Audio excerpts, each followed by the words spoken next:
हम सब रोज खाना खाते हैं, दिन में कई बार खाते हैं, पर क्या हम सच में उस थाली को देखते हैं जो हमारे सामने रखी होती है? चलिए, आज हम उस थाली के पीछे की कहानी को समझने की कोशिश करते हैं। एक ऐसी कहानी जो प्यार, मेहनत और त्याग से भरी हुई है। तो हमारी ये छोटी सी पड़ताल शुरू होती है उस थाली से जो हर दिन हमारे सामने होती है। एक ऐसी चीज जिसे हम अक्सर मानकर चलते हैं, है ना? ये सवाल बहुत सीधा साधा लगता है, लेकिन इसका जवाब बहुत गहरा है। ईमानदारी से सोचिए, हम में से कितने लोग खाने की टेबल पर बैठकर पहला निवाला लेने से पहले एक पल के लिए भी ये सोचते हैं? शायद बहुत कम। अब जरा उस प्रक्रिया पर गौर करते हैं जिसे हम अक्सर नजरअंदाज कर देते हैं, वो अनदेखी मेहनत जो हमारी थाली को तैयार करती है। सोचिए, बाजार से सब्जी लाने से लेकर उसे काटने धोने तक, आटा गूंथने से लेकर उस गरम चूल्हे के सामने खड़े रहने तक, हर एक कदम में मेहनत है। ये कोई ऑटोमेटिक मशीन का काम नहीं है। हर निवाले के पीछे किसी का पसीना, किसी का प्यार और किसी का समय लगा होता है। और हम क्या करते हैं? हम एक सेकंड में कह देते हैं, अरे नमक थोड़ा ज्यादा हो गया या रोटी ठीक से नहीं सीखी। पर हम उस तपती हुई रसोई की गर्मी और उस दुखती हुई कमर को भूल जाते हैं जो उस एक थाली को बनाने में लगी है। और देखिए, ये कहानी सिर्फ घर की मेहनत तक ही सीमित नहीं है।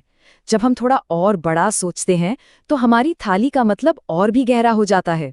इस बात को जरा दिल से महसूस करने की कोशिश कीजिए।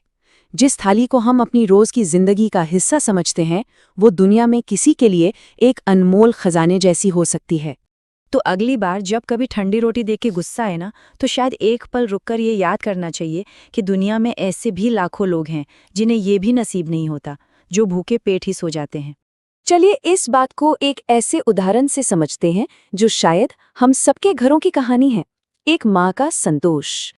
ये एक बहुत जानी पहचानी बात है ना? घर की जो माँ होती हैं वो अक्सर सबके खाने के बाद ही खाती हैं।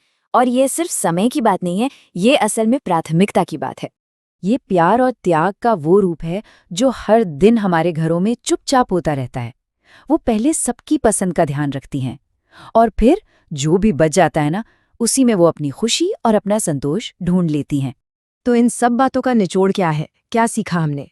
ये सारी बातें हमें आभार या शुक्रगुजारी के स्वाद तक ले जाती है। असल में भोजन सिर्फ पेट भरने की चीज है ही नहीं, ये तो रिश्तों में अपनापन और गर्माहट भरने वाली चीज है। ये देखभाल और प्यार जताने का एक जरिया है। तो क्यों ना हम आज से ही एक छोटा सा बदलाव करने की कोशिश करें। शिकायतें थोड़ी कम और शुक्रिया थोड़ा ज्यादा। कभी कभी बस इतना कह देना कि खाना बहुत अच्छा बना है, ये भी बहुत बड़ा बदलाव ला सकता है। तो सवाल ये है कि अगली बार जब हमारे सामने थाली आएगी, तो क्या हमें उसमें सिर्फ खाना दिखेगा या उसके पीछे छिपी हुई मेहनत और किसी का प्यार भी नजर आएगा? ये सवाल हम सबके सोचने के लिए है।